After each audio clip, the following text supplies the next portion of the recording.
The Flower Adornment Sutra. Archive.org. Translated in the Tang Dynasty by the Tripitaka. Master Shramana Shikshananda of Khotan. Book 12. Chief in Goodness. Part A. Then the enlightening being Manjushri, having explained the great virtues of unpolluted, undistorted pure activity, wanted to bring out the virtues of the aspiration for enlightenment, so he asked the enlightening being, "Now I have, for the sake of the enlightening beings, explained the S cultivated by Buddhas in the past, benevolent. 1. You too, in this assembly should expound the supreme virtues of practical application." Then responded in verse, "Very good. Benevolent one, you should listen clearly. Those virtues and merits cannot be measured, I will now tell a little, as well as I can. But it will be but as a drop of the ocean. When an enlightening being first determines on the way, vowing to seek and realize Buddha's enlightenment, the virtues therein are boundless, immeasurable, beyond compare. How much the more so, through countless, boundless cons, to fully practice the virtues of the stages and transcendent ways, even all the Buddhas of the 10 directions together could not fully expound them all. Of such boundless great virtues I will now tell a little bit, like the space trod by a bird's feet, or like a mote of dust of the earth. When enlightening beings determine to seek enlightenment, this is not without cause, not without conditions, engendering pure faith in the Buddha, teaching, and community. By this they produce a broad, magnanimous mind. Not seeking objects of desire or positions of authority, wealth, personal enjoyment, or fame, it is only to forever annihilate creatures' miseries and to benefit the world that they rouse their will. Always wanting to profit and gladden all beings, they adorn lands and make offerings to Buddhas. Accepting the right teaching, they cultivate its knowledges, to realize enlightenment they arouse their minds. Deep faith, belief, and resolution always pure, they honor and respect all Buddhas, as well as their teachings and communities, making offerings with ultimate sincerity, they rouse their will.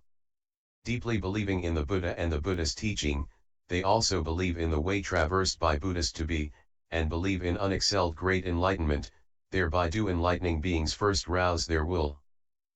Faith is the basis of the path, the mother of virtues. Nourishing and growing all good ways, cutting away the net of doubt, freeing from the torrent of passion. Revealing the unsurpassed road of ultimate peace. When faith is undefiled, the mind is pure, obliterating pride, it is the root of reverence, and the foremost wealth in the treasury of religion, being a pure hand to receive the practices.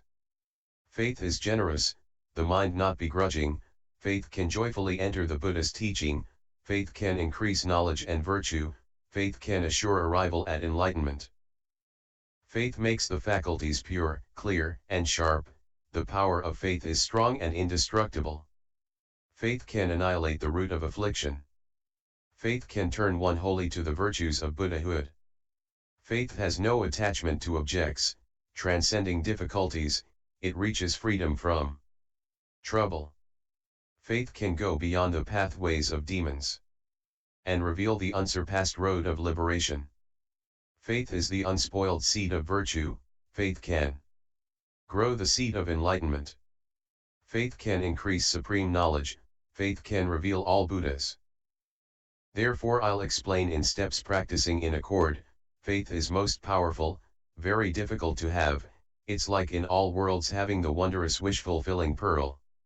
If one can always faithfully serve the Buddhas, then one can keep the precepts and cultivate studies. If one always keeps the precepts and practices what one learns, then one can embody all virtuous qualities. Self-control can develop the basis of enlightenment, study the foundation of cultivating virtues, always acting in accord with discipline and study, one will be praised for excellence by all enlightened ones. If one always faithfully serves the Buddhas, then one can assemble great offerings. If one can assemble great offerings, one's faith in Buddha is beyond conception. If one always faithfully serves the honorable teaching, then one will tirelessly listen to the Buddha's teaching.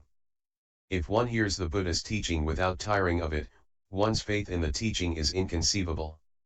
If one always faithfully serves the pure community, then one's faith will never regress. If one's faith never regresses, one's power of faith is unshakable. If nothing can shake one's power of faith, then one gains purity, clarity, and sharpness of sense. If one has purity, clarity, and sharpness of sense, one can avoid bad associates. If one can avoid bad associates, then one can approach good associates. If one can be with good associates, then one can cultivate great goodness. If one can cultivate great goodness, one can perfect great causal power. If one perfects great causal power, then one can attain supremely certain understanding. If one attains supremely certain understanding, then one will be protected by the Buddhas. If one is protected by the Buddhas, then one can arouse the will for enlightenment. If one can arouse the will for enlightenment, then one can diligently cultivate the virtues of Buddhahood. If one can diligently cultivate the virtues of Buddhahood, then he can be born in the family of the enlightened.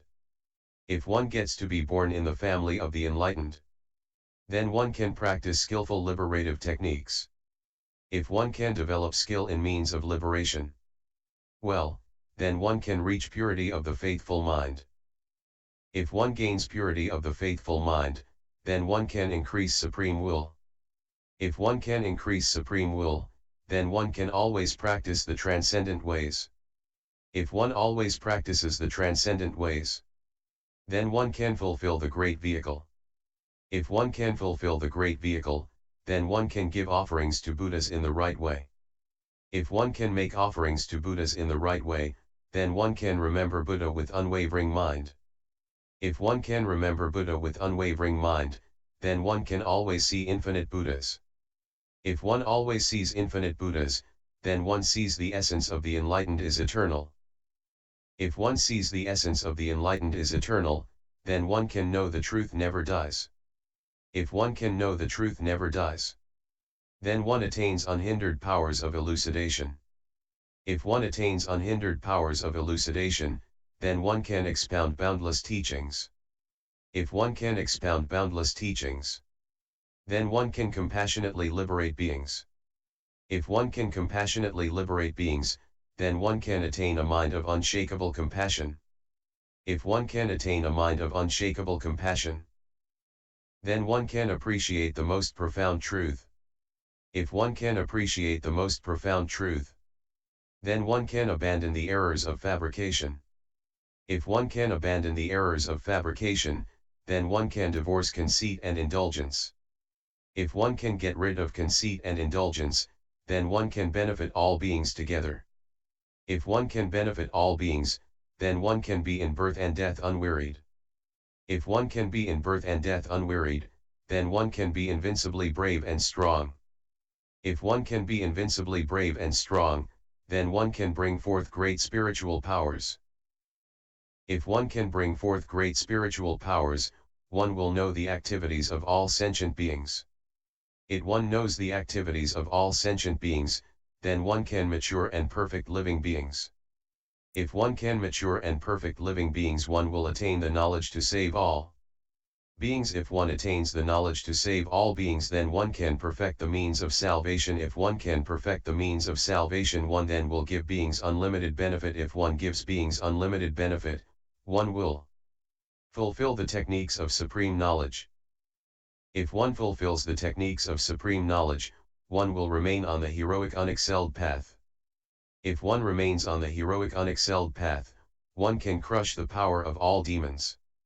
If one can crush the power of all demons, one can get beyond the realm of the four demons. If one can get beyond the realm of the four demons, then one can reach the stage of non-regression.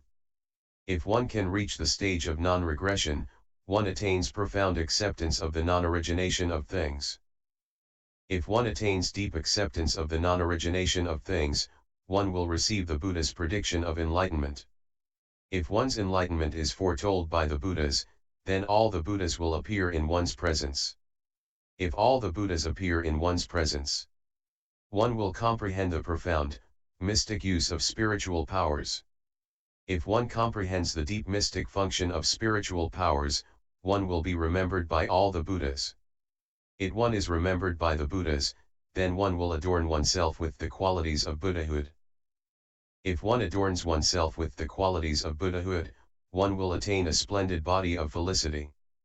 If one attains a splendid body of felicity, one's body will be radiant as a mountain of gold. If one's body is radiant as a mountain of gold, it will be adorned with the 32 marks of distinction. If one is adorned with the 32 marks, one will be adorned with accompanying refinements. If one is adorned with the accompanying refinements, the light of one's aura will be unlimited. If one's aura light is infinite, one will be adorned with inconceivable light. If one is adorned with inconceivable light, that light will produce lotus blossoms. If the light produces lotus blossoms, innumerable Buddhas will sit on the blossoms, appearing everywhere in the 10 directions, able to pacify all sentient beings. If able to harmonize beings, this way one manifests infinite mystical powers. If one manifests infinite mystical powers, one dwells in inconceivable lands, expounding inconceivable teachings, gladdening inconceivably many beings. If one explains inconceivable teachings, gladdening inconceivably many beings, then with wisdom and power of elucidation one guides in accord with beings' minds. If one uses wisdom and powers of elucidation to guide in accord with beings' minds, then one will never lose action guided by wisdom. If one never loses action guided by wisdom, then one's willpower will be sovereign, and one will appear physically in any state of being. If one's willpower attains the freedom to manifest a body in any state of being, then one will be able, when teaching, to accord with any language, inconceivably. If one can, when teaching, adopt any language, according to the congregation, then one will instantly know all the minds of all sentient beings. If one can instantly know the minds of all sentient beings, one will know afflictions arise from nowhere and will not sink and drown in birth and death. If one knows afflictions come from nowhere and will never drown in birth and death, then one attains the body of the essence of truth and appears in the world by the power of truth. If one attains the virtuous body of the essence of truth and appears in the world by the power of truth, one will attain all the stages and freedoms of enlightenment, practice the ways of transcendence and be supremely liberated. If one attains the stages and freedoms of enlightenment, practices the transcendent ways and is supremely liberated, one will attain the great spiritual powers of the anointed and abide in the most supreme meditations. If one attains the great spiritual powers of the anointed and abides in the most supreme meditations, then in the presence of the Buddhas one will be anointed and ascend to that rank. One will be anointed with the elixir of deathlessness by all the Buddhas in the 10 directions. If one is anointed with elixir by the Buddhas of the 10 directions, one's body will be all-pervasive as space, abiding at rest, immovable, filling the 10 directions. If one's body is pervasive as space, abiding at rest, immovable, filling all directions, one's action will be beyond compare, unknowable to gods and men. Enlightening beings practice acts of great compassion, vowing to liberate all successfully. Those who see, hear, listen, accept, or make offerings, they cause all to attain peace and happiness. Those great beings have magnificent spiritual powers, their eye of reality is always complete, without any lack. The wonderful practices of virtuous ways and other such paths are supreme jewels which they cause to appear, just like clusters of diamonds in the ocean.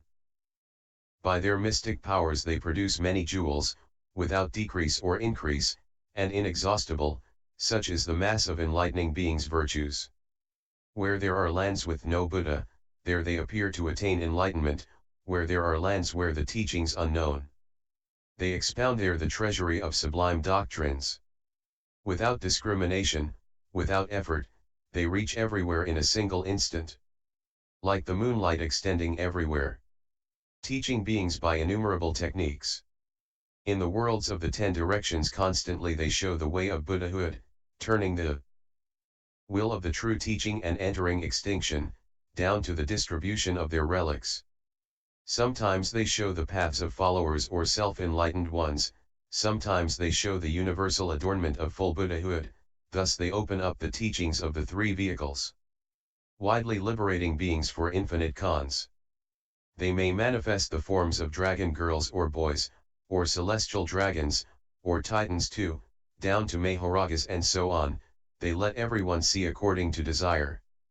Living beings' forms and features are unalike. Their behaviors and sounds are also countless. All of these enlightening beings can make appear. By the mystic power of the oceanic reflection meditation, beautifully purifying inconceivable lands, making offerings to all enlightened ones, emanating great light without bound, they liberate sentient beings without limit too.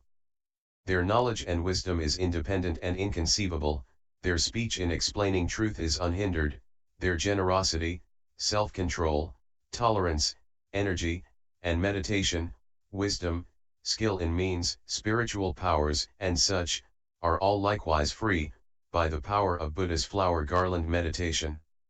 They enter concentration on one atom and accomplish concentration on all atoms, and yet that particle doesn't increase. In one are manifest inconceivable lands. Of the many lands in that one atom, some have Buddhas, some do not, some are polluted, some are pure, some are large, some are small, some are forming, some disintegrating, some are upright, some are sideways, some are like heat mirages on a vast plain, some are like Indra's net in the heavens. What in one atom is manifest is also manifest in all atoms. This is the mystic power of concentration and liberation of these sages of great renown. If they want to make offerings to all Buddhas, they enter into concentration and produce mystic transformations, able to reach throughout the universe with one hand to give offerings to all the enlightened ones. The most beautiful flowers in all realms, perfumes, incense, and priceless jewels, such as these all emerge from their hands to present to the conquerors under the trees of enlightenment. Priceless jewel raiment, with mixed perfumes, precious banners, and canopies, all finely adorned, with flowers of gold and curtains of jewels, all of these rain from their palms. Whatever wonderful things there be in all realms that may be worthy to offer to the Supreme Honored One, all shower from their palms, all complete. And they bring it to the enlightenment trees to offer to the Buddhas. All the artful music of the 10 directions, bells and drums, harps and lyres, various different kinds. All played harmoniously, with beautiful tones. All emerges from the enlightening being's palms. All eulogies that be in the 10 directions, praising the virtues of the enlightened ones. All of their various wonderful words are intoned from within their palms. The enlightened being's right hands radiate pure light, within the light is fragrant water raining from the sky, sprinkling the Buddha lands of the 10 directions, as offerings to all the lamps that light the worlds. Also they emit wondrous arrays of light beams producing countless jewel lotus blossoms, the colors and forms of the flowers are all superb. And these they present to the Buddhas. They also emit flower garlands of light with all kinds of flowers bunched into drapes, scattered all over the lands everywhere as presents to all the honored ones of great virtue. They also emit lights adorned with perfumes. Various wonderful scents massed into drapes, scattered all throughout the lands everywhere as presents to the honored ones of great virtue. They also emit lights adorned with powdered incense, various incenses collected into drapes, and distribute them throughout all worlds as gifts to the honored ones of great virtue. They also emanate lights adorned with raiment, various fine robes gathered into drapes, and distribute them throughout all worlds as offerings to the honored ones of great virtue.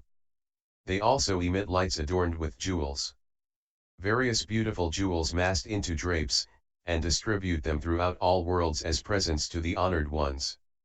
They also produce lights adorned with lotuses, various lotuses assembled into drapes, and distribute them throughout all worlds as gifts to the honored ones. They also emit lights necklace adorned, various fine necklaces gathered into drapes they distribute throughout all worlds to offer to the honored ones. They also emanate lights adorned with pennants radiant with multicolored patterns of all kinds, innumerable, all superbly fine. With these they decorate the Buddha lands. Canopies adorned with melanges of jewels, draped with finely embroidered flags and crystal chimes intoning Buddha's voices, these they take to offer the enlightened ones. Their hands producing such inconceivable gifts. They present them to a guide, and do the same to all the Buddhas, with their great psychic powers of concentration. Enlightening beings dwell in concentration, dealing with beings by various abilities, all of them guiding by innumerable means. By the virtuous principles they practice. Some use the approach of offerings to Buddhas, some use the approach of inconceivable generosity. Some use the approach of austerity and discipline, some use the approach of unshakable tolerance. Some use the approach of ascetic effort, some use the approach of tranquil meditation, some use the approach of certain, thorough knowledge, some use the teaching of practical expedients, some use the teachings of the pure abodes and psychic powers, some use the approach of the benefits of the means of salvation. Some use the approach of the adornments of knowledge and virtue. Some use the teaching of conditioning and liberation. Some use the teachings of faculties, powers, and the right path, some use the teaching of followers' liberation, some use the teaching of purity of self-awakened ones, some use the teaching of the freedom of the great vehicle, some use the teaching of the miseries of impermanence, some use the teaching of no self and no life, some use the teaching of impurity and detachment from desire. Some use the approach of extinctive concentration. According to the differences in beings' ailments, they all use teaching medicines to cure them. According to the inclinations of beings' minds, they all use expedients to satisfy them. According to the differences in sentient beings' behaviors, they all use adaptive skills to perfect them. The characteristics of such spiritual powers of concentration cannot be fathomed by any gods or men. Having a wondrous concentration called according to actions. Enlightening beings abide in this and observe everywhere, appearing as appropriate to liberate sentient beings. Causing them to gladly change according to the truth. Where there is famine and disaster in the age, they give means of comfort to all in the world. Causing them to be satisfied according to their desires, creating benefit for all sentient beings. They may give away fine food and drink, sumptuous clothing, garlands of jewels, and even a royal throne, to cause those who like generosity to accord with the teaching. Adorned with flower garlands, anointed with perfume, with dignified behavior, they liberate beings. Liked and esteemed by all in the world. Their appearance and their garb they adopt as is appropriate to please and cause those who like form to follow the path. With exquisite voices like songs of birds. Wondrous tones in harmony. Complete with all kinds of pure voice. They preach to beings according to their likes. 84,000 gates of teaching do the Buddhas use to liberate beings, and according to the different teachings they use what's appropriate to liberate sentient beings' pains and pleasures, gains and losses, etc. Whatever things are done by beings of the world, enlightening beings can appear to do the same things, whereby to liberate all living beings. The suffering of all worldly beings is deep and wide and boundless like the sea. Enlightening beings, sharing their tasks, can tolerate it all, to cause them to benefit and gain peace and happiness. If any do not know the way to emancipation, and do not seek liberation, to leave turmoil behind, enlightening beings show them relinquishment of nation and wealth, satisfaction in detachment and peace of mind. If the home is a place of bondage by attachments, in order to cause sentient beings to all escape trouble, they show home leaving and attainment of liberation, without craving for any pleasures. Enlightening beings manifest the practice of 10 kinds of action and also practice the ways of great people, including the practices of seers and sages. Because they want to benefit sentient beings. If there are beings whose lifespan is immeasurable, whose afflictions are slight and pleasures complete, enlightening beings, being free in their midst, show the suffering of the ills of age, sickness, and death. In the cases of those with greed, hatred, and ignorance, the raging fires of these afflictions always blazing. Enlightening beings manifest aging, sickness, and death for them, to cause those sentient beings to all be tamed. The Buddha's 10 powers and fearlessness. As well as their 18 unique qualities, all their countless virtues, are manifested to liberate beings. Knowledge of others' minds, appropriate teaching, and ability to appear anywhere are all free functions of the enlightened ones. The great enlightening beings manifest them all. Able to cause sentient beings to all be tamed. Enlightening beings' various methods and techniques adapt to worldly conditions to liberate beings, just like lotus blossoms, to which water does not adhere, in the same way they are in the world, provoking deep faith. With extraordinary thoughts and profound talent, as cultural kings. Song and dance, and conversation admired by the masses, all the various arts and crafts of the world they manifest, like magicians. Some become grandees, city chiefs. Some become merchants, caravan leaders, some become physicians and scientists, some become kings and ministers. Some become great trees in the plains, some become medicines or jewel mines, some become pearls that fulfill all wishes, some show the right path to sentient beings. If they see a world just come into being, where the creatures don't yet have the tools for livelihood, enlightening beings become craftsmen and teach them various skills.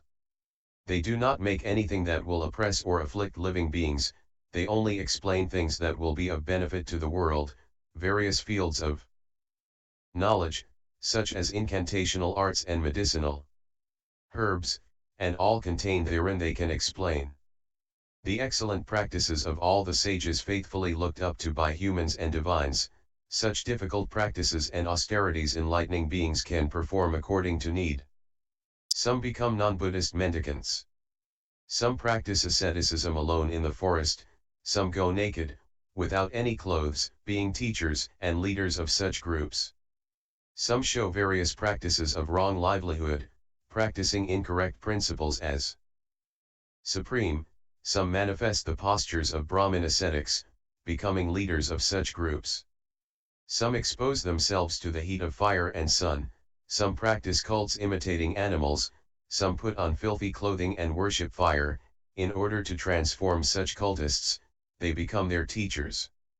Some make a show of visiting shrines of various deities, some make a show of entering the water of the Ganges river, some cut roots and fruits, all making a show of these practices, while always contemplating the truth that transcends them.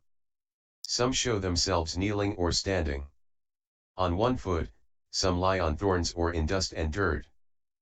Some lie on pounding stones, seeking release, and become teachers and leaders of such groups. Of such followers of heretical paths they observe the minds and understandings, and do the same things. The ascetic practices they demonstrate, worldlings cannot bear, they cause them to be tamed after seeing them. Sentient beings are deluded and accept false teachings, sticking to wrong views, they suffer many pains, for them are expediently taught wonderful principles to cause them to understand the genuine truth. The four truths may be explained in local magical language, or the four truths may be told in skillful esoteric language. Or the four truths may be spoken in direct human speech. Or the four truths may be told in the language of divine mystery. The four truths are explained through analysis of words, the four truths are explained through ascertainment of principles, the four truths are explained skillfully refuting others, the four truths are explained undisturbed by outsiders, the four truths may be explained in several languages, or they may be explained in all languages. In whatever languages beings understand, the four truths are explained for them, to liberate them. All the teachings of all Buddhas are thus explained exhaustively. Knowing the realm of language is inconceivable, this is called the power of concentration of expounding the truth. There is a supreme concentration called peace and bliss which can universally save and liberate all sentient beings, radiating a great light, inconceivable, causing those who see it to all be pacified. This light emanated is called good manifestation. If any sentient beings encounter this light, it will cause them to benefit, without fail. By this way they can attain unsurpassed knowledge. It first shows the Buddhas, shows the teaching, shows the community, shows the right path, and also shows the Buddhist tombs and images. By this the light is formed. It also emits a light called shining which Outshines the lights of all the gods, removing all barriers of darkness, benefiting all living beings.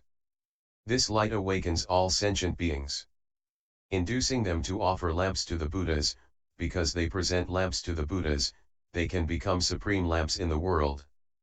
Burning oil lamps and butter lamps, as well as various bright torches, and lamps of finest jewels with fragrant herbs, and presenting them to the Buddhas, they attain this light.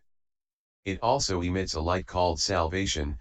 This light can awaken all beings and cause them to develop great determination to liberate the living from the sea of desire.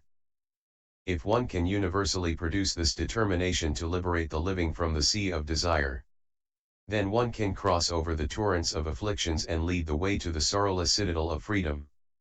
By building bridges and rafts wherever there is water on the roads, criticizing fabrication, and praising dispassionate calm, thereby is this light attained. It also emanates a light called annihilating attachment. This light can awaken all beings, causing them to give up objects of desire and concentrate on the savor of the sublime teaching of liberation. If one can give up objects of desire and concentrate on the subtle true savor of liberation, one can, with the Buddha's rain of sweet dew, extinguish all the cravings in the world. By charitably giving ponds, wells, and springs, only seeking the unsurpassed way of enlightenment, criticizing desires and praising meditation, it is possible to produce this light. It also radiates a light called joy. This light can awaken all beings, causing them to long for perfect enlightenment and determined to realize the teacherless path. Making statues of the Buddha of great compassion, adorned with all distinguishing marks, sitting on a flower, and by always praising Buddha's supreme virtues can this light thereby be produced. It also emits a light called appreciation. This light can awaken all beings, causing their minds to appreciate the Buddhas as well as their teaching and community. If they always appreciate the Buddhas, their teachings, and communities, then in the congregations of the Buddhas they'll attain acceptance of the profound truth of the emptiness of things. Enlightening sentient beings without number, making them always remember the Buddha, teaching, and community, is whereby this light is attained. It also emanates a light called collection ol virtues. This light can awaken all beings, inducing them to practice unlimited giving in various forms, aspiring thereby to the unexcelled path. Establishing great charitable functions without imposing limits, satisfying the needs of all who come, not letting their hearts feel any lack, is whereby this light is made. It also emits a light called full knowledge. This light can awaken all beings, causing them to instantly, in one principle, understand innumerable teachings. Analyzing teachings for sentient beings and determining the real true meaning, skillfully expounding the meanings of the teachings, without lack, is how this light is made. It also radiates a light called lamp of wisdom. This light can awaken all beings and cause them to know sentient beings are inherently empty and at rest, and that all things have no existence. Explaining that all things are empty, with no controller, no self-like illusions, like flames, like the moon reflected in the water, and also like dreams or reflected images, is how this light is made. It also emits a light called mastery of the teachings. This light can awaken all beings and cause them to attain inexhaustible mnemonic command to retain all the teachings of the Buddhas. Honoring and supporting the holders of the teachings, serving and protecting the sages and saints, handing on various teachings to beings, is how this light is produced. It also emanates a light called able to relinquish. This light can awaken miserly people, making them realize all wealth is impermanent, and enjoy giving, without attachment. Able to subdue stubborn stinginess, understanding wealth is like dreams or floating clouds, causing the pure mind of generosity to grow, is how this light is attained. Continued Part B.